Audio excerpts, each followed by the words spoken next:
If someone had told me a year ago that my seemingly perfect marriage would crumble because of a broken laptop, I would have laughed in their face. It sounds ridiculous, absurd, even. But here I am, sitting in my now too quiet home, trying to make sense of how a device I'd fixed countless times over the years would end up breaking much more than a few lines of code. It would break my trust, my heart, and ultimately, my marriage. My name is Dan, and I'm 35 years old. I've always been a bit of a tech geek, computers, gadgets, you name it. It's not just a hobby, it's my job. I work as an IT specialist, troubleshooting everything from frozen screens to cybersecurity breaches. My wife, Claire, is 34. She's a talented graphic designer, and in many ways, we complemented each other perfectly. We'd been married for 9 years, and for most of that time, I thought we had a rock-solid relationship. Claire and I met at a mutual friend's housewarming party. She had this energy about her, creative, vibrant, and full of ideas. We clicked instantly. I was the guy who could make her laugh during stressful deadlines, and she was the one who pushed me to dream beyond my comfort zone. We built a life together that, on the surface, seemed almost enviable. We had a cozy suburban home, no kids yet, but we always talked about someday. Looking back, maybe we had started to drift without realizing it. Life gets busy, and we were no exception. My work hours stretched longer than they used to, and Claire was constantly buried in projects for her clients. Still, I thought we had a good rhythm. Sure, there were the occasional disagreements, who doesn't have those, but nothing that felt insurmountable. We trusted each other, or at least, I thought we did. One of the ways Claire and I supported each other was through our respective strengths. For her, that meant critiquing my attempts at artsy home decor ideas. For me, it often meant playing tech support for her devices. Her laptop was practically an extension of her body, the central hub for all her creative work. Over the years, I'd fixed it more times than I could count, usually minor stuff. Viruses, storage issues, or the occasional software glitch. She'd always joke about how lucky she was to have a personal IT guy at home. So, when Claire's laptop suddenly went on the fritz last month, it wasn't anything unusual. She handed it over to me with the same casual trust she always had. Except this time, something felt off. At first, I couldn't put my finger on it. Maybe it was the way she hesitated before passing it to me, or the nervous smile she gave when I said I'd take a look at it after dinner. "Take your time with it," she said, almost too quickly. "No rush. I can just use my backup for now." I didn't think much of it at the time. Claire was always a bit of a worrier when it came to deadlines. If her laptop was acting up, I figured she was just stressed about losing work. But as I sat down later that evening and started digging into the device's issues, I couldn't shake the feeling that something was different this time. Looking back, that moment was the beginning of the end, though I didn't know it yet. The laptop wasn't just broken, it was a Pandora's box, waiting to be opened. And once I did, there was no going back. The first thing I noticed as I booted up Claire's laptop was the sluggish performance. That wasn't too surprising. She was notorious for overloading her system with countless graphic design files, half-finished projects, and random downloads she'd swear she needed but never actually opened again. Her desktop was a war zone of cluttered icons, and her hard drive was nearly full. Classic Claire. As I started troubleshooting, though, a few things struck me as odd. For one, the laptop had a series of recently installed programs that I didn't recognize, encryption software and secure file management tools. That wasn't like her. Claire had always been tech-savvy enough for her work, but she relied on me for anything beyond the basics. The presence of these programs felt out of place. I figured she might have downloaded them for a client project or on a whim, but it still piqued my curiosity. The second red flag came when I noticed her unusually cautious behavior. Normally, once she handed me her laptop, she'd go off to binge a show or lose herself in one of her art books. This time, she lingered. Claire kept popping her head into the room, asking if I wanted coffee or if I'd eaten dinner yet, both things she rarely thought to check on when I was in IT mode. It was as if she was trying to distract me or keep tabs on what I was doing. "Everything okay with it?" she asked for the third time that night, leaning against the doorframe with a forced smile. "It's running slow," I said, barely looking up. "Probably just needs some cleaning up and a few updates. Shouldn't take long." "Okay, cool. Thanks, babe," she said, but her tone didn't match the casual words. She lingered a second too long before disappearing back into the living room. Her behavior wasn't exactly incriminating, but it added to the unease I felt as I worked. I chalked it up to her being anxious about work deadlines, convincing myself there was nothing deeper to it.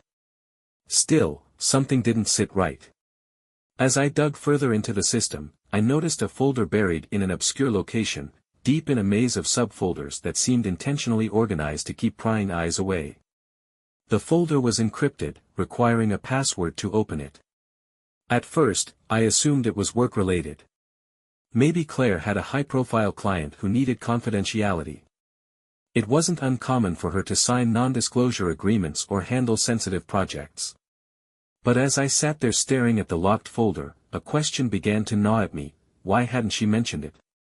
Out of respect for her privacy, I hesitated to dig any deeper. We'd always had a rule in our relationship: no snooping. It was a cornerstone of our trust, and I'd never felt the need to break it before. But this felt different. Something about her nervousness, the folder's odd location, and the encryption software I'd never seen her use, it all added up to a nagging sense that I wasn't being told the whole story. I tried to shake it off. "It's just work," I muttered to myself, shutting the laptop down for the night. I told Claire it was going to take a little longer than expected and planned to revisit it the next day.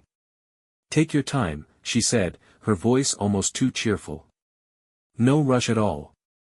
She smiled, but it didn't reach her eyes. That nervous energy of hers only made my suspicions grow.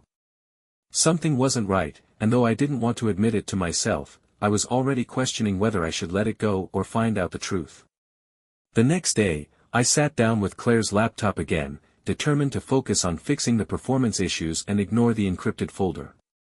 I told myself repeatedly that it was none of my business, that it was probably just work-related. But the curiosity was eating at me. It wasn't just curiosity, though. It was the gnawing feeling that something was being hidden from me, and I wasn't sure I wanted to know what. I started by running some routine diagnostics. The system had a few minor issues: outdated software, a cluttered cache, and a ton of unnecessary startup programs. Nothing major.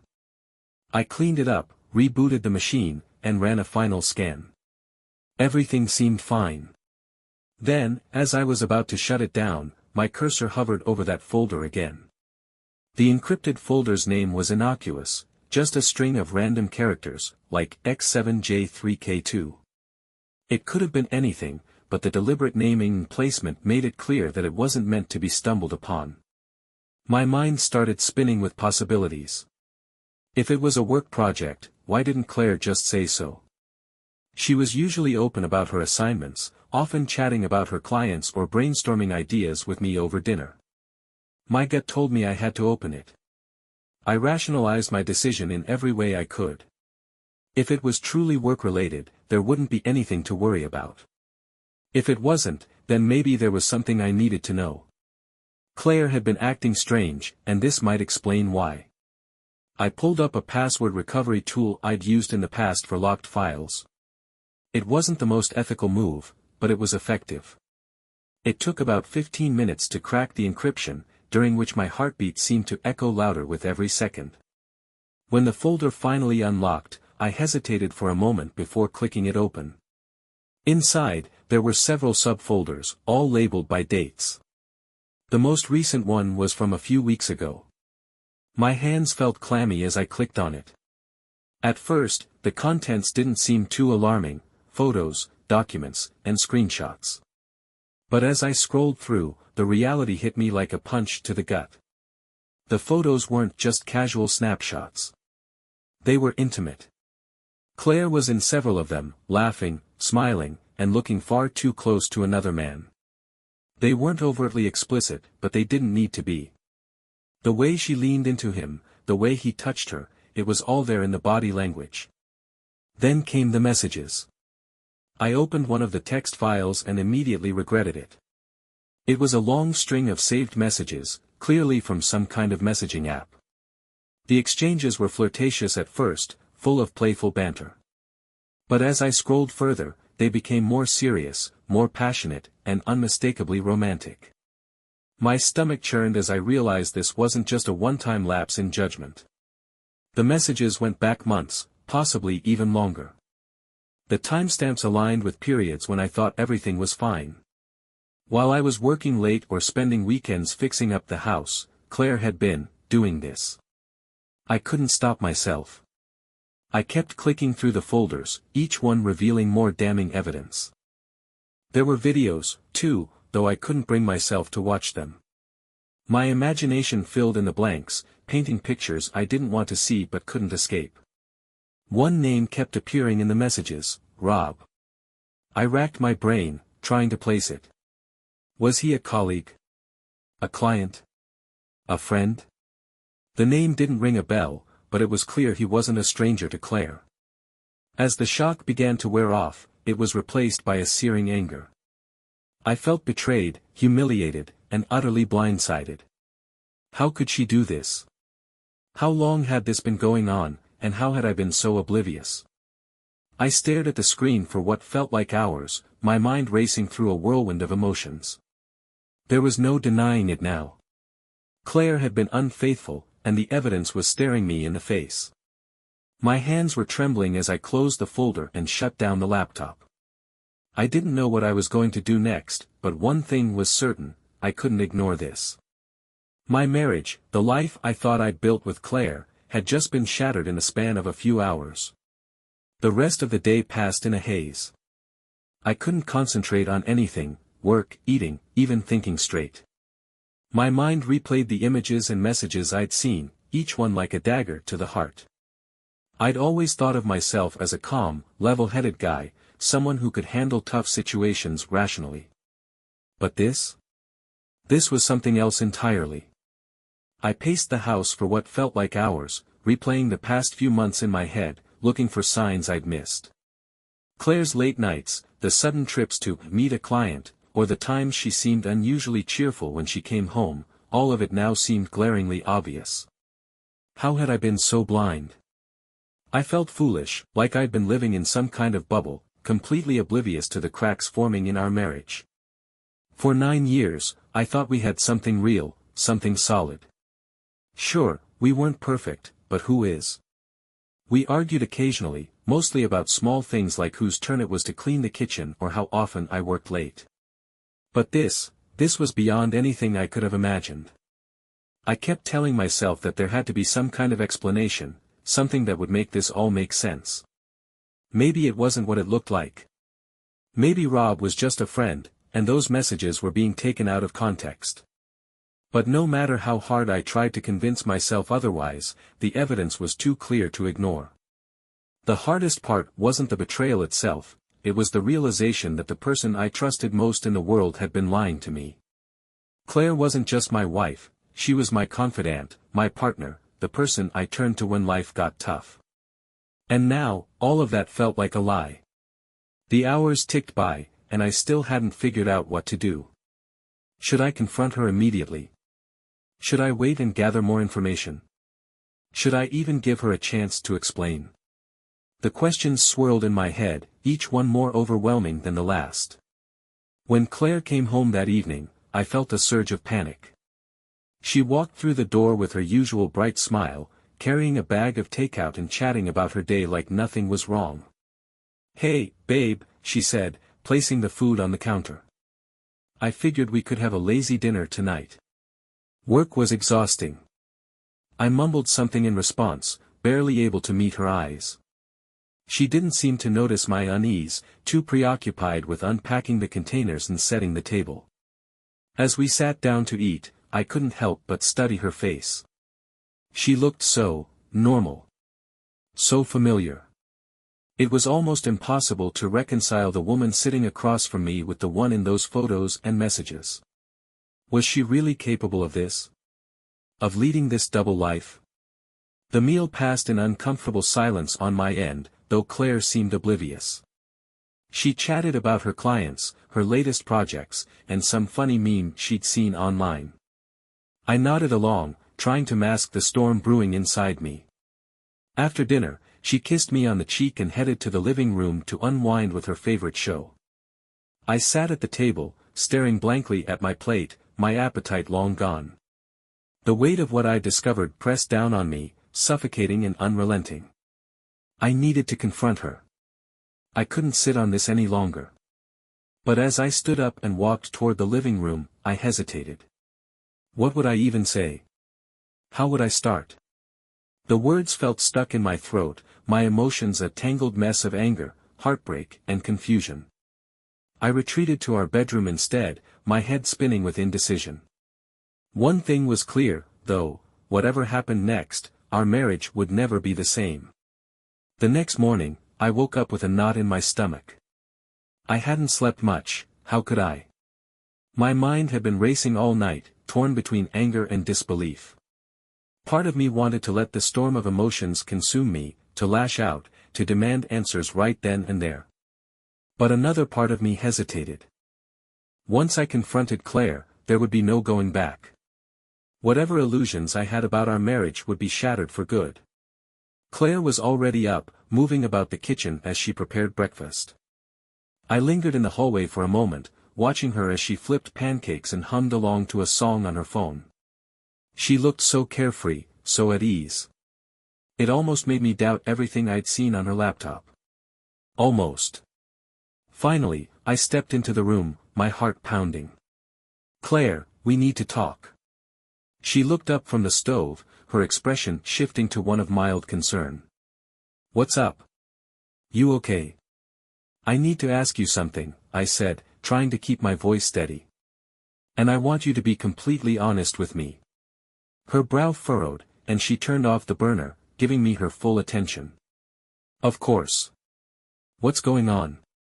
I took a deep breath, my hands trembling slightly as I leaned against the counter.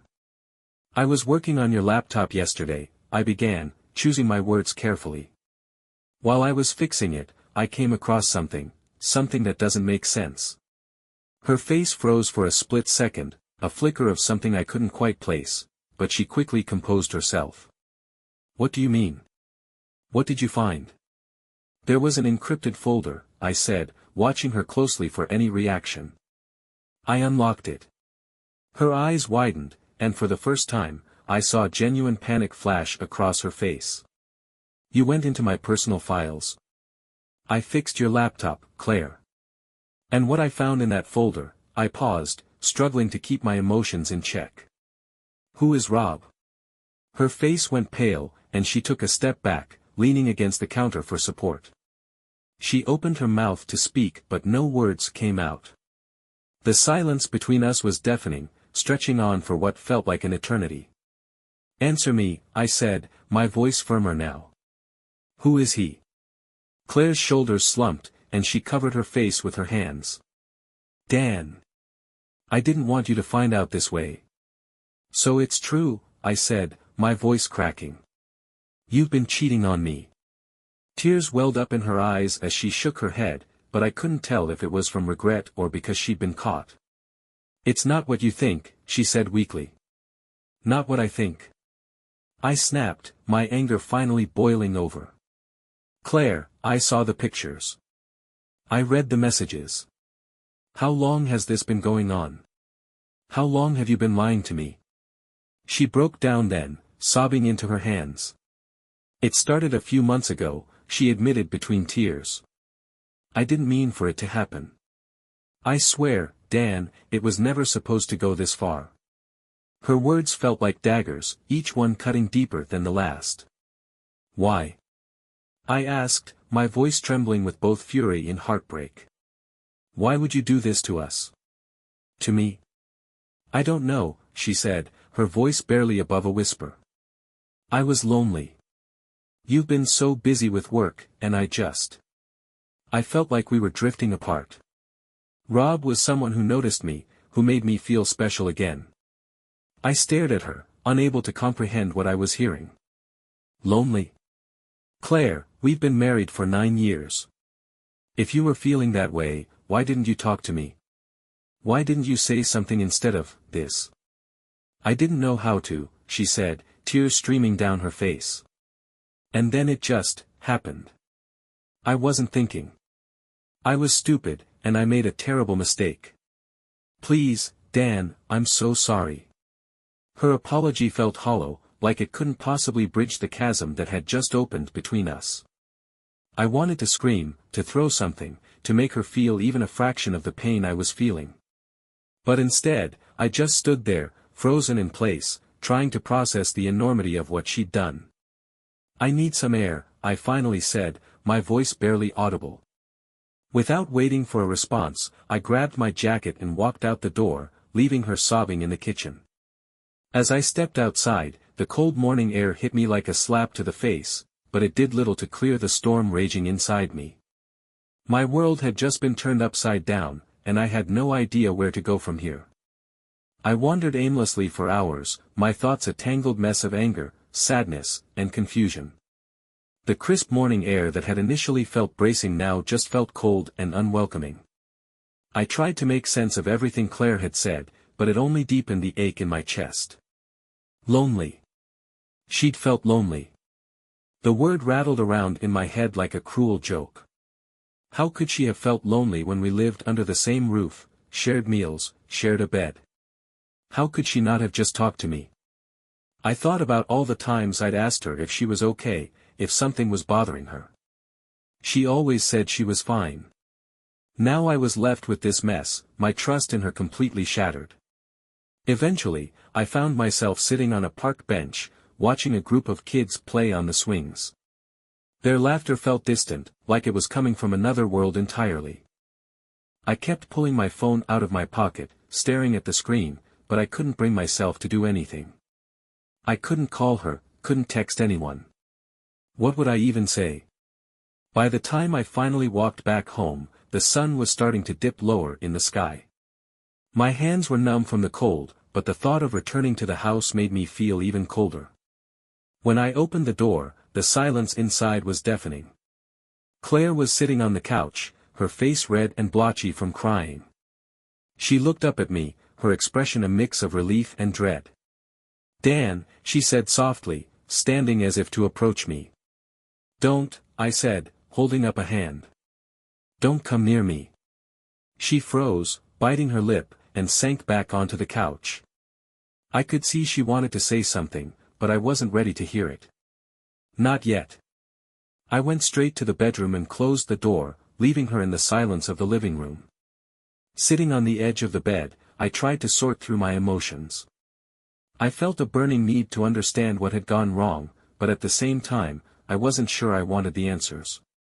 Every time I thought about confronting her further, my mind replayed the messages, the photos, the way she'd looked at that man. I stayed in the bedroom for most of the evening, trying to drown out my thoughts with the white noise of the TV. Eventually, Claire knocked softly on the door. Dan. Her voice was hoarse from crying. Can we talk? I didn't respond at first, but after a long pause, I opened the door. She stood there, clutching a tissue, her eyes pleading. What do you want to say? I asked, my voice flat. I want to explain, she said.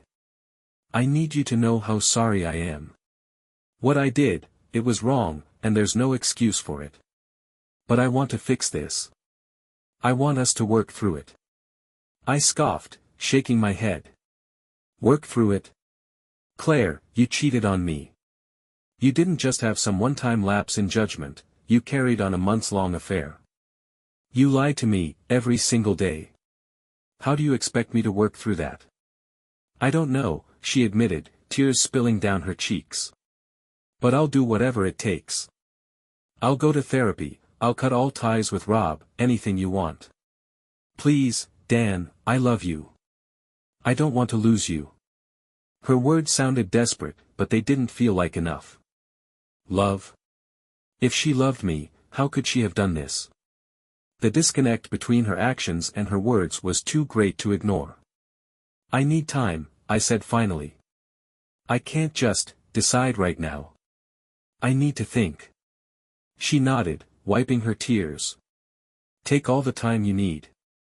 Just, please don't give up on us. Not yet. I closed the door again, leaving her standing in the hallway. Her sobs echoed faintly through the wood, but I didn't have the strength to go back out there. Lying in bed that night, I realized that no matter how much I wanted to avoid it, a decision would eventually have to be made.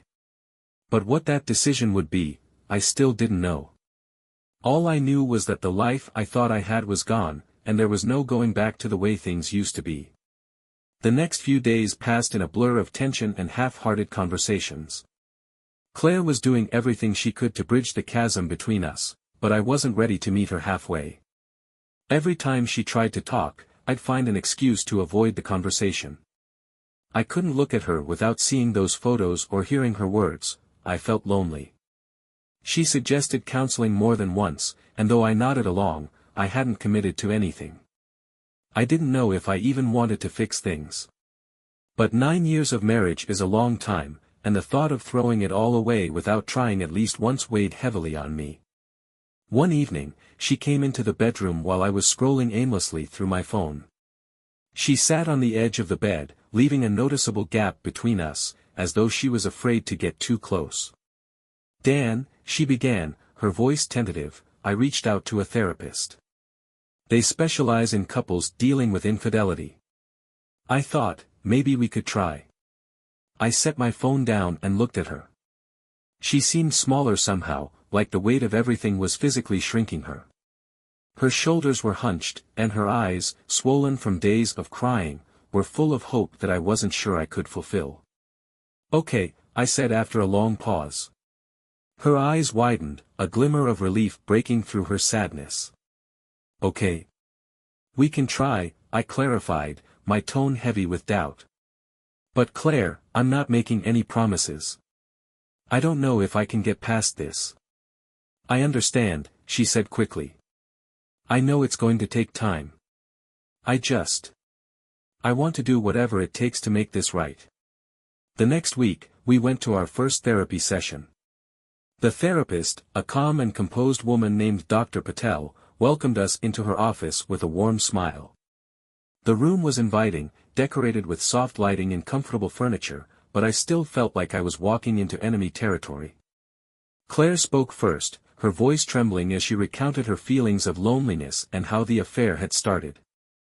I sat there in silence, my jaw clenched as I listened to her describe how Rob had been there for her in ways I hadn't. Every word felt like a fresh wound, but I forced myself to stay quiet. When it was my turn to speak, the floodgates opened. I let out all the anger, betrayal, and hurt I'd been bottling up. I didn't hold back, detailing how her actions had destroyed my trust and left me questioning everything about our relationship. Dr. Patel listened patiently, occasionally interjecting to steer the conversation back on track when emotions threatened to spiral out of control. By the end of the session, I felt drained, like I'd run a marathon without moving a muscle. The next few sessions followed a similar pattern. Claire continued to apologize, to explain, to plead for another chance. I continued to vent my frustrations, unsure if I was making any progress toward forgiveness or simply going through the motions. At home, things remained tense but slightly more manageable. Claire was trying, really trying, to prove that she was committed to fixing things. She deleted all her social media accounts, blocked Rob's number, and even changed her work routine to avoid any possibility of crossing paths with him. Despite her efforts, I couldn't shake the lingering doubts. Every time she left the house, I wondered where she was really going. Every time her phone buzzed, I felt a spike of paranoia. The foundation of trust we'd built over nearly a decade had been reduced to rubble, and I didn't know if it could ever be rebuilt. One night, as we sat in the living room in awkward silence, Claire turned to me with tears in her eyes. "Do you think you'll ever be able to forgive me?" she asked, her voice barely above a whisper. I didn't know how to answer. Forgiveness felt like an impossibly distant goal, something that belonged to someone stronger or more forgiving than I could ever be. "I don't know," I said finally, the words heavy with uncertainty. "I want to try, but I don't know if I can." Her shoulders sagged, and she nodded, tears streaming down her face. "I'll keep trying," she said. "As long as it takes." I wanted to believe her. I wanted to believe that she was as committed to fixing this as she claimed to be. But deep down, a voice in the back of my mind whispered that something still wasn't right. I tried to ignore it, convincing myself that I was just being paranoid, that I needed to let go of my suspicions. But as much as I wanted to move forward, the scars of her betrayal refused to let me forget. Something about her apologies, her explanations, they didn't sit right. And no matter how hard I tried to suppress it, that nagging feeling wouldn't go away. Over the next few weeks, Claire and I settled into an uneasy rhythm. Therapy continued, and on the surface, things seemed to be improving, at least, that's what I tried to tell myself. Claire was attentive and went out of her way to make me feel cared for, but the nagging doubts in my mind never fully disappeared. Her phone was no longer left unattended, and though she'd been proactive about cutting ties with Rob, there were subtle moments that made me question whether I was getting the whole truth. A few times, I'd notice her quickly swiping out of an app when I walked into the room or stepping outside to take a call with a vague explanation. I told myself I was being paranoid, but the unease only grew. Then one evening, I found myself alone in the house while Claire was at a networking event. I wasn't proud of the thoughts swirling in my head, but they were relentless. I couldn't stop replaying the events of the past month, wondering if she was truly being honest with me. It was during this spiral of doubt that I remembered her laptop, the very thing that had brought everything to light. She'd left it on her desk in the corner of the living room. My heart raced as I walked over to it, feeling a sick mix of guilt and determination. I hesitated, my hand hovering over the lid. "No," I muttered to myself. "Don't do this. You're trying to rebuild trust." But the other voice in my head was louder, more insistent. What if there was more she wasn't telling me? Before I could stop myself, I opened the laptop and logged in. It had been a month since I'd last touched it, but the memory of that hidden folder was burned into my brain. I navigated to it, half hoping she'd deleted everything. The folder was still there. My chest tightened as I clicked on it, and my worst fears were confirmed. New files had been added. My hands trembled as I opened the most recent ones. There they were, fresh messages, photos, and even a few new videos. It was like a dagger to the chest. Despite everything she'd said, despite all her promises and tears, Claire hadn't stopped. She was still talking to Rob, still sneaking around behind my back. The messages this time were more careful, almost coded, but it was unmistakable. They were planning to meet again, and the tone of their conversations left no doubt about the nature of their relationship. I felt sick. My stomach churned, and my head pounded as the full weight of her second betrayal hit me. She'd begged for forgiveness, claimed she wanted to fix things, but it had all been a lie. I slammed the laptop shut, my breath coming in shallow gasps. The walls of the house seemed to close in around me as anger and heartbreak consumed me. When Claire walked through the door later that night, she found me sitting at the kitchen table, the laptop open in front of me. She froze in the doorway, her eyes locking onto the screen. "Dan," she said cautiously, her voice barely masking the panic. "What are you doing?" "You tell me," I said coldly, pointing to the screen. "Care to explain why there are new messages in your little secret folder?" Her face drained of color, and she stumbled over her words. I don't know what you're talking about." "Don't," I snapped, my voice sharp enough to make her flinch. "Don't insult me by lying. I've seen everything, Claire. After all the therapy sessions, all your promises, this is what you've been doing." She stared at me, her eyes wide with fear and guilt. "Dan, I can explain." "No," I interrupted, standing up so abruptly that my chair scraped loudly against the floor. "You don't get to explain. Not this time." Her voice cracked as she started to cry. "I'm so sorry. I was trying, I really was, but I don't know, Dan. I messed up again. I don't know what's wrong with me. You don't know what's wrong with you." I shouted, the anger I'd been holding back for weeks finally boiling over. What's wrong with you is that you're selfish, Claire. You care more about your own needs than about the damage you've done to me, to us. She sank to the floor, sobbing uncontrollably. I didn't want to hurt you. I swear, I was weak. Stop, I said, my voice trembling with fury. I'm done listening to your excuses. You made your choice, Claire. And now, I'm making mine. I walked out of the room, leaving her sobbing on the kitchen floor. This time, there would be no hesitation, no second chances. Claire had shattered my trust not once, but twice, and there was no path forward from here. As I lay awake that night, the weight of the decision settled over me. I wasn't just losing Claire, I was losing the life we'd built together, the future I'd once envisioned. But staying would only mean more pain, more lies, and I couldn't live like that anymore. The road ahead was going to be difficult, but one thing was clear, it was time to let go. The morning after that confrontation was eerily quiet. Claire stayed in the guest room, and I didn't bother to check on her. I woke up with a kind of hollow resolve, the anger from the night before still simmering just beneath the surface. This wasn't the life I'd envisioned when I said, I do, but I couldn't keep pretending that there was anything left to salvage. I spent most of the day in a haze, making phone calls and setting the wheels in motion. The first call I made was to a divorce attorney. Explaining the situation to a stranger was surreal, like narrating someone else's story. But every word I spoke made it more real, cementing the fact that this chapter of my life was over. Claire tried to talk to me a few times, her voice raw with emotion. She begged me to reconsider, to go back to therapy, to give her another chance. Each time, I shut her down. Claire, I said during one of these attempts, you don't get it, do you? It's not just the cheating, it's the lying, the disrespect, the fact that you looked me in the eye and promised to change while you were still doing it. I can't live like this. Her tears didn't move me anymore. I'd spent too long trying to make sense of her actions, and now I was done. Word of what happened started to spread. At first, it was just close friends and family, people I felt needed to know why my marriage was ending so abruptly. The responses were varied. My sister, Jen, was furious on my behalf, her protective instincts kicking in. She's trash, Jen said when I called to vent.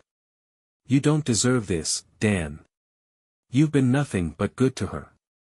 My parents were quieter, their disappointment palpable. They'd loved Claire, treated her like part of the family. Knowing she betrayed me hurt them almost as much as it hurt me. On Claire's side, the fallout was swift and brutal. Her friends, many of whom had also been mine, started pulling away from her once they learned the truth. The carefully curated image she'd maintained began to crack, and people saw her for who she really was, a woman who had selfishly destroyed her own marriage. Social media became another battlefield. Claire had always loved posting pictures of us, sharing little snapshots of our life together. Now, her accounts were silent. Meanwhile, I received messages of support from mutual friends, some expressing shock and others confessing that they'd had their suspicions all along. The most difficult part was untangling our lives. 9 years of shared memories, possessions, and routines couldn't be undone overnight. As we divided our belongings, the house became a constant reminder of what we'd lost. The photos on the walls, the furniture we'd picked out together, even the kitchen appliances, all of it felt tainted now. Claire moved out first. She stayed with a friend while I stayed in the house, trying to figure out what to do next. The silence was both a blessing and a curse. On one hand, I didn't have to see her face or hear her excuses. On the other, it gave me too much time to dwell on everything that had happened. Despite everything, there were moments when I felt an overwhelming sense of loss. I didn't miss Claire, I missed the idea of her, the version of her I'd fallen in love with. I missed the life we were supposed to have, the future I'd imagined. The divorce process moved quickly. My attorney was thorough, using the evidence I'd found on her laptop to strengthen my case. Claire didn't put up much of a fight, I think even she knew there was no point. By the time the paperwork was finalized, I felt a strange mix of relief and sadness. The marriage that had once been the center of my world was officially over, reduced to a stack of legal documents and a signature on the dotted line. Claire's life seemed to unravel in the aftermath. Her reputation took a hit, both personally and professionally.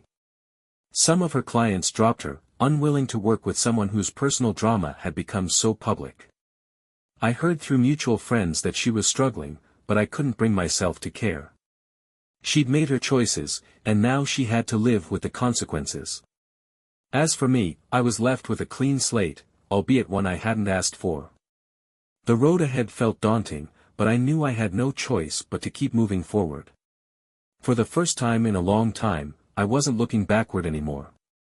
After the divorce was finalized, life felt like a series of small, uphill battles.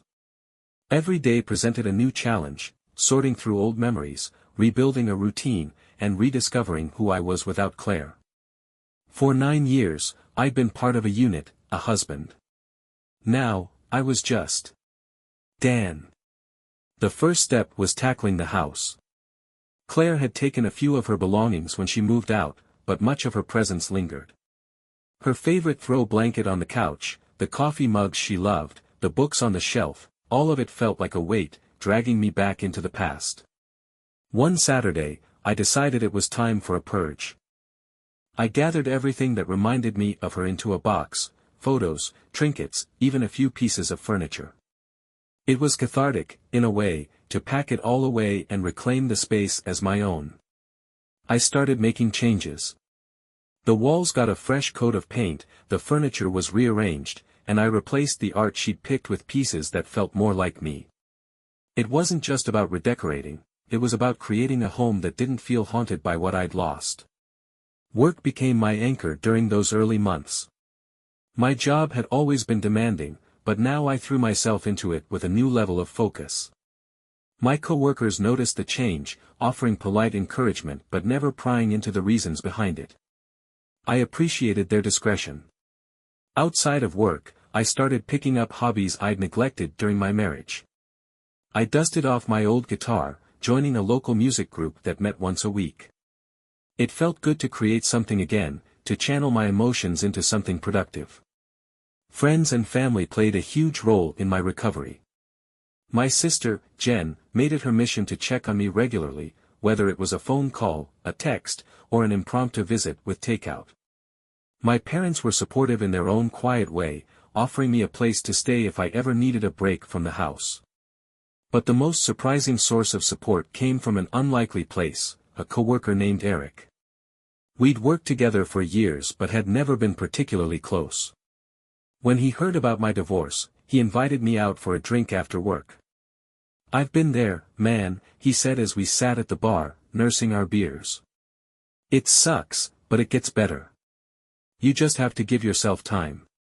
Eric's advice wasn't groundbreaking, but it was comforting to hear from someone who'd been through something similar.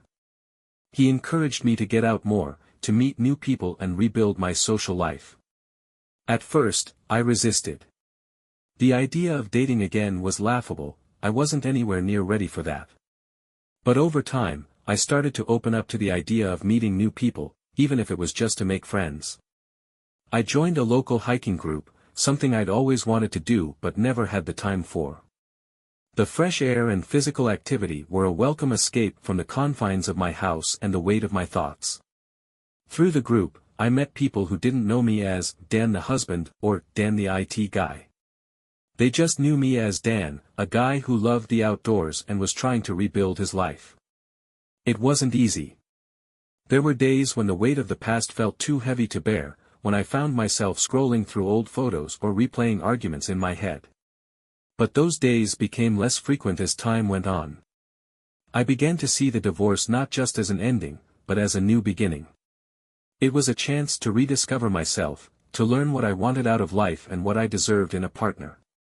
The pain of Claire's betrayal was still there, but it no longer defined me. For the first time in a long time, I felt like I was moving forward.